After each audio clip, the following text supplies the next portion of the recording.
You know, one thing that really opened up my mind to sort of, which definitely contributed to my wake up is sort of expanding my mindset on, on who we are.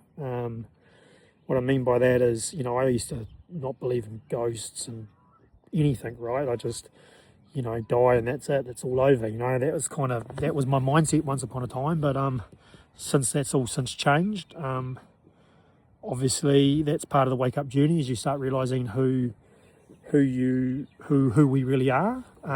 One of the things that really helped me do that was getting into Dolores Cannon. So Dolores Cannon is an author. I have talked about her a few times, but she was a hypnotist that got into past life regressions.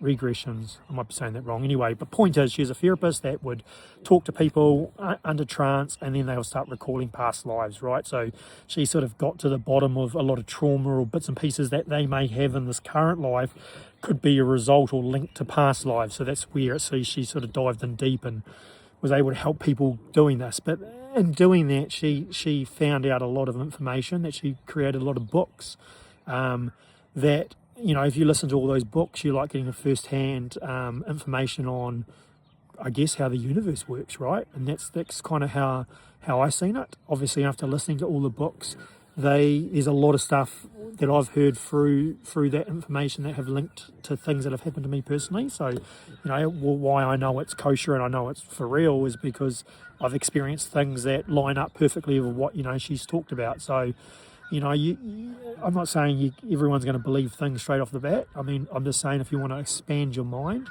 definitely get into Dolores Cannon. The Convoluted Universe, book 1. I think there's about 5 books, maybe 5 books, but book 1 is probably enough to get you into it. It's definitely, I'd recommend it. I mean, obviously, I'm not a big reader, to be perfectly honest. I just e-booked it, right? Especially at work. Work can be quite boring, so I just put it on the phone and listened to it over 10 or 12 hours, and it sort of, was educational, but highly recommend it, and it will help expand your mind.